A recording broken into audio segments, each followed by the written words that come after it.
Bienvenidos a un nuevo video de Escuela Fácil. La sombra sobre Innsmouth capítulo 3. Mi curiosidad me impidió marcharme de aquella emponzoñada ciudad de muerte y ruinas. El hecho de ver al viejo Zadok Allen en la plaza fue suficiente para imaginarme todas las historias que tenía por contar sobre Innsmouth. Decidí no acercarme a él hasta que los bomberos con los que platicaba se hubieran alejado. Se me ocurrió comprar una botella de whisky y ofrecérsela al viejo, justo como recomendaba aquel muchacho sobre Zadok para volverlo parlanchín. Obtuve la botella con facilidad, aunque no a bajo precio, en la trastienda de un bazar que había a poca distancia de la plaza. Me atendió un individuo que tenía una pizca de la llamativa pinta de Innsmouth, aunque se mostró muy cortés a su modo, tal vez por estar acostumbrado a tratar con los sociables forasteros que estaban de paso en la ciudad.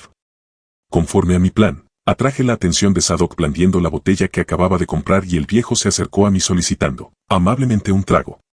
Lo hice caminar rumbo a los muelles, donde las calles estaban desoladas. Llegamos a un callejón y nos sentamos sobre unas rocas enmohecidas por la humedad del ambiente. El olor a pescado era casi insoportable, pero estaba resuelto a escuchar todo lo que pudiera decirme el viejo Zadok. Durante 2 horas degustó el whisky sin decir nada interesante, parloteaba sobre temas corrientes, poniendo de manifiesto un gran conocimiento de los periódicos y una gran tendencia a filosofar a la manera sentenciosa de los borrachos. Cuando creí que el gasto en el licor sería en vano, se asomó sobre mi hombro y vio por encima de las olas el arrecife del diablo. Empezó a soltar maldiciones en voz baja, se inclinó hacia mí, me agarró por la solapa de la chaqueta y empezó a mascullar algunas insinuaciones de las que no podía dudarse. Allí es donde todo empezó, en aquel maldito lugar de maldad. En ese arrecife es en donde comienzan las aguas profundas. El capitán Obed March, relató Zadok, fue quien descubrió más de lo que convenía en las islas de los mares del sur. En aquel entonces el comercio disminuía, las fábricas perdían clientes y muchos de nuestros hombres murieron a manos de los corsarios en la guerra de 1812. Obed March fue el único que siguió comerciando con las Indias Orientales y el Pacífico. Nunca hubo nadie como ese hijo de Satanás. Se burlaba de todo aquel cristiano que asistía a misa para lamentarse de sus aflicciones. March les decía que tenían que escoger mejores dioses, como algunos de las Indias, dioses que verdaderamente atenderían las plegarias y nos proporcionarían pescado a cambio de algunos sacrificios. Matt Elliot era su primer oficial y hablaba de una isla en donde había una gran cantidad de dioses de piedra, ruinas muy antiguas con rostros esculpidos como los de la isla de Pascua y cubiertas de pinturas de horribles monstruos. Eran pinturas y esculturas de ranas parecidas a peces o peces parecidos a ranas, con posturas como si fueran humanos. March le preguntó a los nativos cómo conseguían buena pesca cuando en las demás islas escaseaba, pero los nativos eran cautos con sus palabras. Marx tardó en convencerlos de que contaran sus secretos, pero finalmente convenció al jefe de la tribu, llamado Balakea, para que le contara los secretos de su gente. Nadie más que el capitán March le creyó a Balakea las historias de sus dioses. Aquellos aborígenes sacrificaban montones de muchachos y doncellas a dioses que vivían bajo el mar, a cambio de toda clase de favores. Las esculturas y pinturas que hallaron en aquel islote, de esos monstruos peces rana, parece que representaban a esos seres. Tal vez con esos seres, comenzaron los cuentos de sirenas. En el fondo del mar hay muchísimas ciudades de esos monstruos. Ese islote emergió de repente del fondo del mar, y algunos de esos seres aún vivían en los edificios que hallaron en él. La tribu de Balakea se tomó un tiempo para animarse a comunicarse con ellos, pero finalmente lo hicieron. Se comunicaron por medio de señas, así llegaron a varios acuerdos con esos seres, a quienes les gustaban los sacrificios humanos. Los aborígenes entregaban cierto número de doncellas 2 veces al año, las criaturas acordaron darles abundante pescado y a veces también les entregaban objetos de oro. Así convivieron con ellos mucho tiempo, hasta que un día los monstruos les propusieron aparearse entre las 2 razas, al principio los Kanakis, la tribu de Balakea, se negaron. Pero les explicaron que entre ellos y los humanos no había mucha diferencia ya que tenían ancestros en común, y les explicaron que si unían su sangre, los niños que nacieran, se verían como humanos al principio, pero poco a poco irían cambiando hasta parecerse más a los peces rana, y cuando eso sucediera, podrían volver al mar y vivir en las profundidades. Lo más importante de esa transformación, es que una vez que regresaran al mar, ellos no morirían. Esas criaturas son inmortales, solo pueden morir si las matan de forma violenta.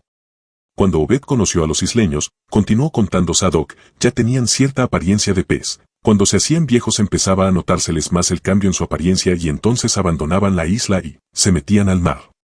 Algunos tenían más sangre de bestia que otros, y algunos no llegaban a cambiar lo suficiente para volver al agua, pero la mayoría se convertía en lo que aquellas criaturas decían. Bacalea le permitió a Obed conocer a varios de los que ya habían cambiado lo suficiente para vivir en el mar, pero jamás le dejó conocer a las criaturas que salieron directamente del agua. Por último, Bacalea le obsequió a Obed un cacharro de plomo que, le dijo, haría salir a las criaturas con forma de pez de cualquier lugar del agua donde tuvieran su madriguera. La cosa consistía en dejarlo caer al agua y recitar las plegarias que el mismo Bacalea le enseñó. Le explicó que esas criaturas están en todo el mundo, así que cualquiera podía encontrar una madriguera y hacerla salir si querían. Con el tiempo, Obed consiguió la suficiente mercancía de oro para poner en marcha la refinería que estaba en ruinas. No vendía las piezas tal como estaban, las fundía y las comerciaba en pedazos. Después de un tiempo, Obed descubrió que la tribu de Bacalea había sido exterminada por tribus de otras islas. Tal vez se enteraron de los tratos que tenían con los seres anfibios y no les gustó el actuar de la gente de Bacalea. Destruyeron todo vestigio de aquellos seres, esculturas y pinturas, y no quedó rastro de ninguno de los objetos de oro. Jamás admitieron que en aquella isla hubieran vivido personas o seres extraños. Solo quedaron en pie, las ruinas más grandes que no pudieron destruir. El negocio de Obed fue decayendo poco a poco, y de esa forma también la gente de Innsmouth se vio afectada. Cuando la situación se volvió crítica, fue cuando March maldijo a todos los que rezaban al Dios cristiano, diciéndoles que, si había hombres dispuestos a ayudarle, que él invocaría a otros dioses que si escucharían sus plegarias, dándoles buena pesca e incluso oro. Los hombres de su tripulación sabían a qué se refería y no querían saber nada de aquellos seres, pero los que no habían oído hablar de las criaturas marinas, preguntaron qué debían hacer para adoptar la fe que tan buenos resultados prometía. Entonces el anciano Zadok titubeó y guardó silencio. Ni por un momento creí que el relato tuviera algo de verdad, pero, a pesar de todo, contenía una pizca de auténtico terror, aunque solo fuera por sus referencias a aquellas joyas extrañas, como la tiara que yo había visto en Puerto de Berry. Mientras se terminaba el contenido de la botella, Zadok murmuró otras palabras que me costó trabajo entender. Era algo así. Nadie volvió a escuchar al pastor de la iglesia y se marchó de Innsmouth. Vi a Dagón, a Astarot, a Biliel y Belcebú. El becerro de oro, los ídolos de Canaán y de los filisteos, abominaciones de Babilonia. Esto pasó cuando yo tenía 7 años, volvió a mascullar Zadok. Vi como Obed y otros desde un bote arrojaron algo pesado cerca del acantilado del diablo. Mientras entonaban diabólicos rezos, salieron figuras del agua, que luego volvieron a zambullirse, figuras no humanas. El viejo Zadok empezó a carcajearse diabólicamente y yo empecé a estremecerme presa de un susto indecible. Después de que Obed arrojó algo al mar, al día siguiente un joven desapareció de su casa. Nadie volvió a ver a Aaron Gilman, ni a Henry Garrison, ni a Nick Pierce, ni a Laura Watt. Fue entonces cuando Obed empezó a levantar su negocio de nuevo. La gente vio a sus hijas que llevaban objetos de oro que nunca se les había visto antes, y empezó a salir humo por la chimenea de la refinería. Otra gente también prosperó, la pesca en el puerto empezó a ser abundante, y sabe Dios cuántos cargamentos se embarcaron para Puerto de Berry, Arkham y Boston. Nuestra gente organizó la orden esotérica de Dagón, y compraron la logia masónica de la Encomienda del Calvario y se establecieron allí. Matt Elliot era masón y se opuso a la venta, pero justo entonces desapareció. Empezó a desaparecer demasiada gente y yo le conté al concejal Murray lo que yo mismo había visto. Una noche, un grupo de seguidores de Obed salió en tropel hacia el arrecife y oí disparos entre los botes. Al día siguiente, Obed y 32 más estaban en la cárcel, nadie sabía de qué se les acusaba. Esa noche fue espantosa.